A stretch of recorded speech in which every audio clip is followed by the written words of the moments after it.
नमस्कार। 6 दिसंबर की बड़ी खबरों में आपका स्वागत है। चलिए सीधा नजर डालते हैं आज की सुर्खियों पर। और आज की सबसे बड़ी खबर आ रही है एविएशन सेक्टर से, जहां हजारों लोगों के लिए एक आम सा दिन सफर के एक बड़े बुरे सपने में तब्दील हो गया। जी हाँ, यह पूरा संकट खड़ा हुआ देश की सबसे बड़ी एयरलाइन इंडिगो को लेकर, जिसके ऑपरेशंस आप कह सकते हैं कि लगभग ठप पड़ गए। और ये आंकड़ा ये वाकई चौंकाने वाला है। 850 से भी ज्यादा फ्लाइट्स या तो कैंसिल हुई या फिर घंटों लेट। अब इसका मतलब क्या हुआ? इसका सीधा सीधा मतलब था देश भर के एयरपोर्ट्स पर जबरदस्त अफरा तफरी। तो इस पूरी अव्यवस्था का जो असर था वो जमीन पर साफ साफ दिख रहा था। सोचिए, दिल्ली, मुंबई, बेंगलुरु जैसे बड़े बड़े एयरपोर्ट्स पर लोग 8 से 12 घंटे तक इंतजार करने पर मजबूर थे। कईयों की तो जरूरी इंटरनेशनल कनेक्टिंग फ्लाइट्स तक छूट गईं। सोशल मीडिया पर जब लोगों का गुस्सा फूटा तो नागर विमानन महानिदेशालय यानी डीजीसीए को भी दखल देना पड़ा और उन्होंने एयरलाइन से एक डिटेल्ड रिपोर्ट तलब की है। अब जब मामला इतना बढ़ गया तो सरकार और दूसरी एजेंसियां भी फौरन हरकत में आईं ताकि किसी तरह इस बिगड़ती स्थिति को संभाला जा सके। और सरकार का जो सबसे पहला और बड़ा कदम था वो था फेयर कैप लगाना।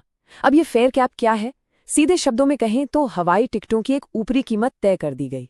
ऐसा इसलिए किया गया ताकि एयरलाइंस इस मौके का फायदा उठाकर मनमाने दाम ना वसूलें।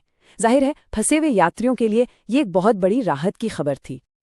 इस मुश्किल घड़ी में सिर्फ सरकार ही नहीं बल्कि रेल मंत्रालय भी एक उम्मीद की किरण बनकर सामने आया और उनका संदेश बिल्कुल साफ था, यात्रियों की सुविधा हमारी पहली प्राथमिकता है।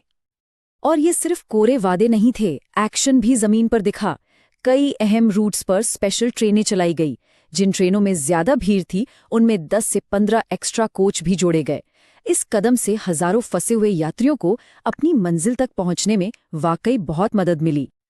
तो ये तो हुई यात्रा संकट की बात। अब रुख करते हैं देश की अर्थव्यवस्था का, क्योंकि यहां भी तस्वीर थोड़ी मिली जुली नजर आई। एक तरफ जहां लोग जमीन पर इस संकट से जूझ रहे थे, वहीं इकोनॉमी की तस्वीर में भी कुछ कॉन्ट्रास्ट देखने को मिले। चलिए पहले अच्छी खबर की बात करते हैं। वित्त मंत्रालय का अनुमान है कि इस साल भारत की अर्थव्यवस्था 7% की मजबूत दर से आगे बढ़ेगी और ये आंकड़ा भारत को दुनिया की सबसे तेजी से बढ़ती बड़ी अर्थव्यवस्थाओं में से एक बना देता है। लेकिन इस मजबूत ग्रोथ रेट के साथ साथ कुछ चुनौतियां भी हैं। संसद में आज महंगाई और रोजगार जैसे मुद्दों पर गर्मागर्म बहस हुई। वहीं दूसरी तरफ शेयर बाजार के लिए भी दिन कुछ खास नहीं रहा। सेंसेक्स 300 अंक नीचे जाकर बंद हुआ और सबसे ज्यादा दबाव आईटी और बैंकिंग सेक्टर के शेयर्स पर देखने को मिला। और जब हम भारत की आर्थिक स्थिति को अपने पड़ोस में देखते हैं तो ये तस्वीर और भी साफ हो जाती है। देखिए, एक तरफ भारत है जो 7% की विकास दर की बात कर रहा है और दूसरी तरफ हमारा पड़ोसी पाकिस्तान है जो 35% से भी ज्यादा की महंगाई दर और एक गहरे आर्थिक संकट से जूझ रहा है। चलिए अर्थव्यवस्था से आगे बढ़ते हैं और अब बात करते हैं मौसम की, क्योंकि आज देश के मौसम ने भी अपने दो बिल्कुल अलग अलग एकदम एक्सट्रीम रंग दिखाए।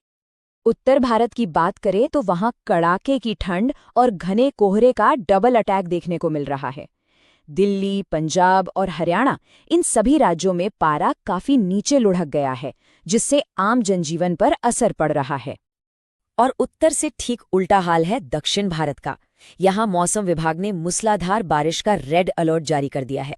ये अलर्ट खास तौर पर आंध्र प्रदेश और तेलंगाना के लिए है। चलिए इन सब खबरों के बाद अब चलते हैं दिन की आखिरी लेकिन शायद सबसे रोमांचक खबर की तरफ। एक ऐसी खबर जिसका इंतजार देश के करोड़ों क्रिकेट फैंस बेसब्री से कर रहे हैं। जी हाँ, बात हो रही है भारत और दक्षिण अफ्रीका के बीच होने वाले वनडे सीरीज के फाइनल मुकाबले की। सीरीज इस वक्त 1-1 की बराबरी पर है। मतलब आज का मैच करो या मरो वाला है। जो जीता ट्रॉफी उसकी। और जाहिर है सबकी नजरें टिकी होंगी शानदार फॉर्म में चल रहे विराट कोहली पर। तो आज रात का सबसे बड़ा सवाल यही है, ट्रॉफी कौन उठाएगा, भारत या फिर दक्षिण अफ्रीका? खैर, इसका जवाब तो हमें मैच के बाद ही मिलेगा।